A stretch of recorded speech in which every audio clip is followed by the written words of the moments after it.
অঞ্চল 5-এর পরে অঞ্চল 6 পক্ষে মাননীয় প্রেসিডেন্ট মহোদয়ের কাছ থেকে অনুদান গ্রহণ করছেন। এরপরে আছে অঞ্চল 7-এর নাজমা।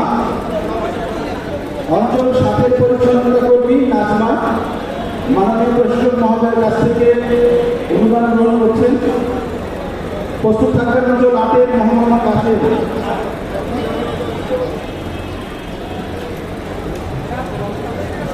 মোহাম্মদ কাসেম অঞ্চল 8-এর পরিচালনা কর্মী মাননীয় প্রেসিডেন্ট মহোদয়ের কাছ থেকে অনুদান গ্রহণ করছেন। প্রস্তুত থাকবেন অঞ্চল 9-এর মোহাম্মদ মনির। মোহাম্মদ মনির অঞ্চল 9-এর পরিচালনা কর্মী মাননীয় প্রেসিডেন্ট মহোদয়ের নিকট থেকে অনুদান গ্রহণ করছেন। প্রস্তুত থাকবেন অঞ্চল 10-এর পরিচালনা কর্মী আবু ওয়াহিদ। মাননীয় প্রশাসক মহোদয়ের নিকট থেকে অনুদান গ্রহণ করছেন। সম্মানিত উপস্থিতি, এই সমস্ত অনুদান আমাদের মাননীয় প্রধানমন্ত্রী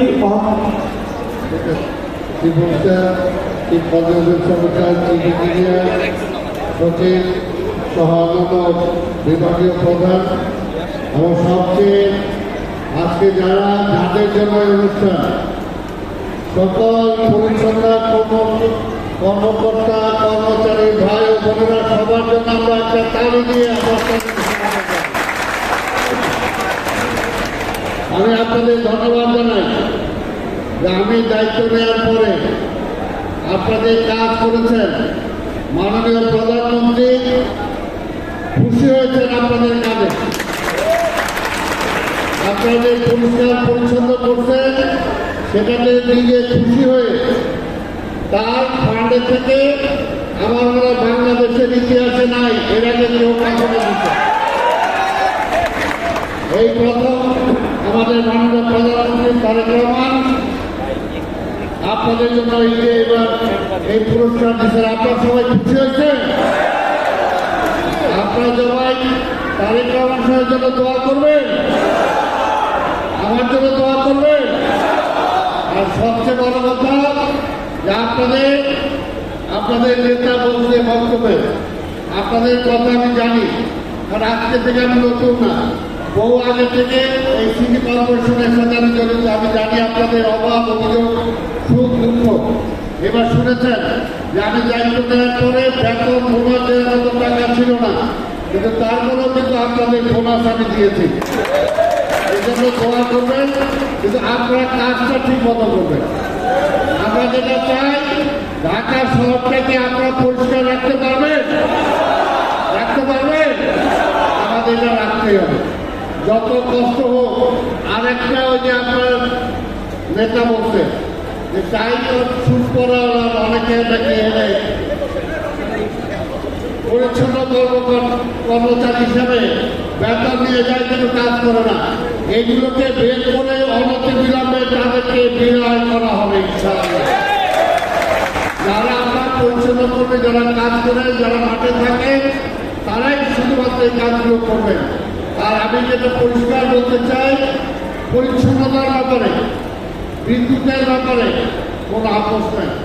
আমাদের সিআই যারা আছেন প্রত্যেকে ওয়ার্ডে বলেছি, যদি ট্রাক বেশি লাগে দেওয়ার জন্য, ময়লা আবর্জনা নেওয়ার জন্য বেশি দেওয়া হবে, কিন্তু কোথাও কোনো আবর্জনা পড়ে থাকতে পারবে না। আপনাকে এটা পারবেন আমাদেরকে দিতে? আমরা একটা পরিচ্ছন্ন ঢাকা চাই, পারবেন? আমার নেতা মাননীয় প্রধানমন্ত্রী ক্লিন সিটি চায়। ক্লিন সিটি মানে আপনারা পুরো পরিষ্কার ঢাকা রাখবেন, পুরো পরিষ্কার ঢাকা আপনারা পারবেন? ইনশাআল্লাহ আমাদের এটা শপথ নিতে হবে যে আমরা করবো, আর সেটা শপথ। ইনশাআল্লাহ আপনাদের সাথে আমি আছি, আপনাদের অভাব, অভিযোগ, দুঃখ আলো যা আছে ইনশাআল্লাহ আপনাদের সব কিছু ইনশাআল্লাহ দেওয়ার জন্য চেষ্টা করবো, দেখার চেষ্টা করবো। শুধু ঢাকা শহরটাকে আমরা বসবাসযোগ্য রাখতে চাই। আর পরিষ্কার না হলে বসা আছে, পরিষ্কার না আসলে বাইরের মানুষ বলে নাকে রুমাল দিয়ে চলতে হয়, যে সেই কাজটা আমরা করি, সবচেয়ে কষ্টের কাজটা আপনারা করেন এবং কষ্টের কাজ করেন বলেই দেখেন মাননীয় প্রধানমন্ত্রীর চোখে কিন্তু আপনারা পড়ছেন, আপনাদেরকে এই কথাগুলি বিশেষভাবে পুরস্কৃত করছে। কাজেই এই ব্যক্তিটা যেন দোয়া করবেন, সে যেন তার বাবা জেনারেল শহীদ রাষ্ট্রপতি জিয়া রহমান এই দেশের জন্য কাজ করেছিল, আমাদের নেত্রী বেগম খালেদা জিয়া কাজ করেছিল, তার অনুসরণ করে আমাদের মাননীয় প্রধানমন্ত্রী যাতে এই দেশটাকে বসবাস করতে পারে, মানুষের জন্য, সেবার জন্য, খেদমতের জন্য যা যা করা দরকার তিনি তা করতে পারেন। নির্বাচনের মাত্র অল্প সময়ের মধ্যে তিনি অনেক কিছু পূরণ করেছেন এবং ইনশাআল্লাহ উনি যদি বাকি সময়টা পান তাহলে বাংলাদেশটাকে অনেক উপরে নিয়ে যেতে পারবে, অনেক উপরে নিয়ে যেতে পারবে। আর আমি আপনাদের দোয়া চাই, যদি আপনাদের সহযোগিতা থাকে ইনশাআল্লাহ আগামী নির্বাচনে যদি মেয়র নির্বাচিত হই, ইনশাআল্লাহ 2-3 বছরের মধ্যে এই পুরনো ঢাকার চেহারা ইনশাআল্লাহ পাল্টে দেবে এবং সেটা আপনাদেরকে সাথে নিয়েই করবো। আপনার সবাই আমার সাথে আছেন তো? ইনশাআল্লাহ আছে, আছে ইনশাআল্লাহ। আপনাদের সবাইকে ধন্যবাদ। উনি এখনই আমার ডাকছেন, আমাকে এখনই যেতে হবে। আপনাদের সবাইকে যারা আজকে এখানে আসছেন, টাকা আপনাদের অলরেডি অ্যাকাউন্টে চলে গেছে, অ্যাকাউন্টে চলে গেছে। যারা পাঠায় তারা পেয়ে, যদি কোনো একটা ব্যক্তি, একটা মেয়ে, একটা মহিলা, একটা ছেলের নামও যদি কোথাও কোনো টাকার অসুবিধা হয় আমাকে জানাবেন, একদম 100% পাবেন। এখানে মাঝামাঝি কেউ টাকা নেওয়ার কোনো সুযোগ নেই, আপনার টাকাটা আপনি পাবেন সরাসরি। কি কথা ঠিক আছে? আপনি পাবেন, কেউ না পাইলে আমাকে জানাবেন। আপনাদের সবাইকে ধন্যবাদ, আল্লাহর কাছে দোয়া করবেন আমরা সবাই যাতে মিলেমিশে ভালো থাকতে পারি। খোদা হাফেজ, বাংলাদেশ জিন্দাবাদ।